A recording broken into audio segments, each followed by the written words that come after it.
Hello friend, Vinay study can में आप सभी का स्वागत है। आज मैं लेकर आया हूँ S C F and ranger से रिलेटेड एक टॉपिक है फोरेंसिक, जिस पे आज हम लोग डिस्कस करेंगे। वीडियो स्टार्ट करने से पहले अगर फ्रेंड आप हमारे चैनल पर पहली बार आए हो तो प्लीज़ हमारे चैनल को लाइक करें, सब्सक्राइब करें और बेल आइकन को प्रेस करें ताकि इसी तरह के वीडियो का नोटिफिकेशन आप तक पहले पहुँचता रहे। चलिए फ्रेंड, वीडियो स्टार्ट करते हैं। आज हम फोरेंसिक पर एक शॉर्ट नोट्स प्रिपेयर करेंगे, डिस्कस करेंगे, ठीक है। हमारे चैनल को प्लीज़ आप लाइक ज़रूर करें, लाइक सब्सक्राइब और शेयर ज़रूर करें ताकि इसी तरह के वीडियो हम आपके लिए कंटिन्यू बनाते रहें।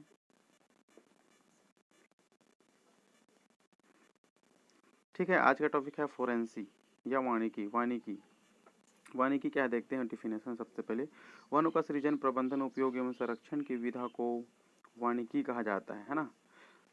वनों का सृजन मतलब क्रिएटिव, प्रबंधन, उपयोग एवं संरक्षण की विधा को या प्रोसेस को ही वानिकी कहा जाता है, फॉरेस्ट कहा जाता है। यहाँ विज्ञान, कला और कारीगरी का मिश्रण है ना, मिक्स है, ऐसा बोला जा रहा है। नेक्स्ट, वन प्रबंधन। वन प्रबंधन से देखते हैं, वन प्रबंधन जो है निम्न सब टॉपिक्स में डिवाइड है। विषय वस्तु से परिचय, समृद्धि एवं विकास, वृद्धि दर, सत्ता प्राप्ति का सिद्धांत और आवर्तकाल। ठीक है, ये डबल हो गया, इसको हम एक ही मानेंगे। वन प्रबंधन, ठीक है। सबसे पहले देखते हैं, वन हमारे महत्वपूर्ण प्राकृतिक साधन, जैसे कि आप सभी जानते हैं, है ना।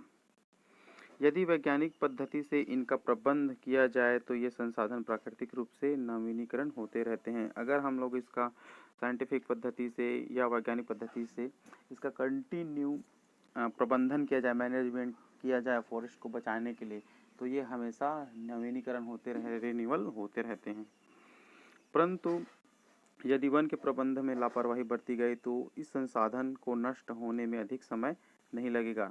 जिस प्रकार वर्तमान सिचुएशन में मानव द्वारा कंटिन्यू वन का हनन किया जा रहा है, कटाई किया जा रहा है, उस हिसाब से अगर देखा जाए तो इसको ज़्यादा समय, इस फॉरेस्ट को नष्ट होने में ज़्यादा समय नहीं लगेगा, ऐसा कहने का मतलब है। वन प्रबंधन के दूरगामी परिणाम होते हैं, जैसे कि आप देखेंगे आगे।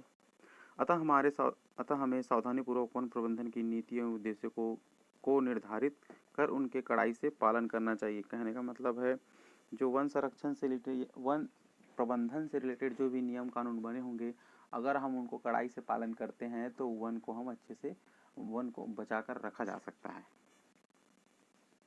वन प्रबंधन के उद्देश्य को भली भांति समझने के लिए यह आवश्यक है कि उनके तत्वों को समझा जाए। मतलब वन के जो प्रबंध को के उद्देश्य अगर हम समझना है तो उनके तत्वों को समझना अति आवश्यक है। वन फॉरेस्ट है ना, देखते हैं फॉरेस्ट का डिफिनेशन। वन उस क्षेत्र को कहा जाता है जो वृक्ष, झाड़ी, लताओं और घास पत्ती इत्यादि अर्थात विभिन्न प्रकार के वनस्पतिक समूहों से आच्छादित हो। वन को अंग्रेजी में फॉरेस्ट कहते हैं। मतलब कहने का मतलब ये है कि वह क्षेत्र जहाँ वृक्ष, झाड़ियाँ या लताएं, घास पत्ती इत्यादि हो। मतलब ऐसा नहीं है कि हम, मतलब ये छोटा सा एरिया में अगर 2-4 पेड़ है, वहाँ घास या लताएं हैं या घास पत्ती है, उसको फॉरेस्ट नहीं कहेंगे। फॉरेस्ट को एक डेंसिटी के अकॉर्डिंग डिफाइन करते हैं। मतलब वहाँ एक से अधिक पेड़ हो या थोड़ा सा डेंस एरिया हो प्लांट का या पौधों का, उसको हम फॉरेस्ट कहते हैं, ठीक है। सामान्य परिभाषा में वन ऐसे समुदाय या परिस्थिति तंत्र को कहते हैं जो जैविक और अजैविक तत्वों से निर्मित होते हैं तथा जिनमें वृक्ष, झाड़ी सघन रूप से पाए जाते हैं। जिसको पिछले स्लाइड में मैंने कहा था कि सघन मतलब डेंस वाली बात की, तो आप देख सकते हैं ये सघन रूप से पाई जाती है, उसे ही हम फॉरेस्ट कहेंगे। मतलब जो जंगलों, मतलब पौधों पेड़ों का जो सघन एरिया होगा उसे ही हम जंगल कहेंगे।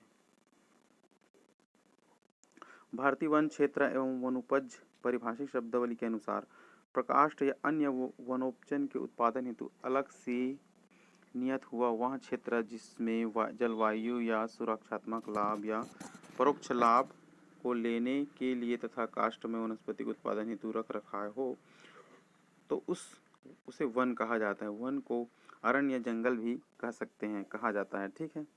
मतलब एक ऐसा एरिया जहाँ पास ह्यूमन बीइंग का इंटरेक्शन कम हो, यहाँ कम हो, और वहाँ पास जो जितने भी लकड़ियाँ हैं, पौधे हैं, पेड़ पौधे हैं, या उनको एक रखने का अलग रख रखाव हो, उसको हम वन कह सकते हैं। वन को ही अरण्य या अभ्यारण्य भी कहा जाता है, या जंगल भी कहा जाता है। ठीक है।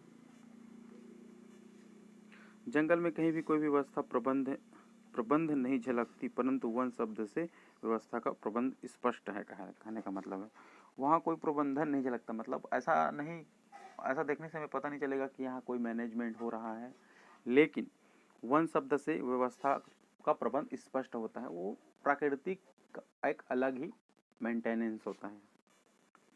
वन संरक्षण के अनेक प्रत्यक्ष तथा प्रत्यक्ष लाभ हैं, जैसे कि आप सभी जानते ही होंगे।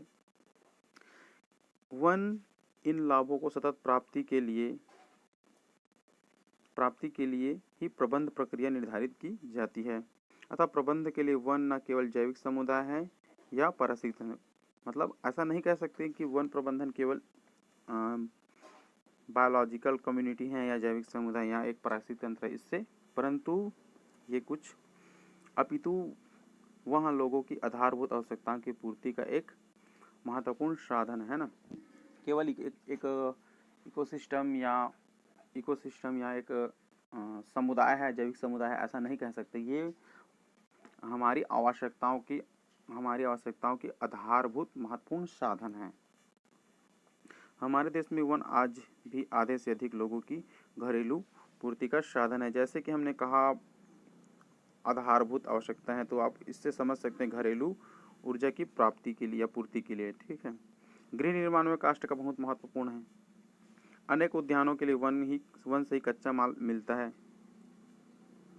और इतना ही नहीं, आदिवासी लोगों के लिए वन तो आजीविका का भी साधन है, क्योंकि यहीं से वो लकड़ी हो या शहद हो या विभिन्न प्रकार के फ्रूट या जंगल से मिलने वाले जड़ी बूटियों का सेलिंग करके अपना जीवन यापन करते हैं। देखते हैं मैनेजमेंट। सामान्यतः किसी भी व्यवसाय या उद्देश्य या संस्था में निम्नलिखित तीन तत्व होते हैं। नीति का उद्देश्य या योजना का संगठन, क्रियान्वयन या नियंत्रण। वन प्रबंधन के लिए वर्णित सामान्य तत्व वन प्रबंधन पर भी लागू होते हैं,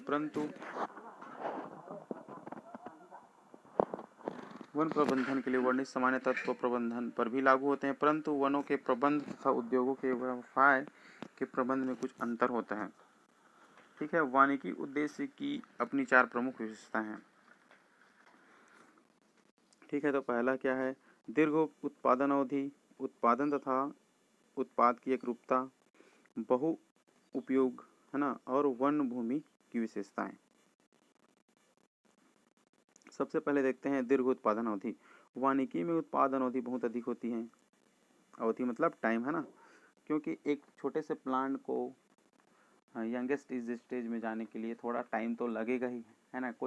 हर एक पेड़ को कंप्लीट होने के लिए टाइम लगता है। जैसे साल के वृक्ष को लगता है लगभग 150 से 180 के करीब लगता है, वैसे ही हर एक प्लांट का एक अवधि होता है।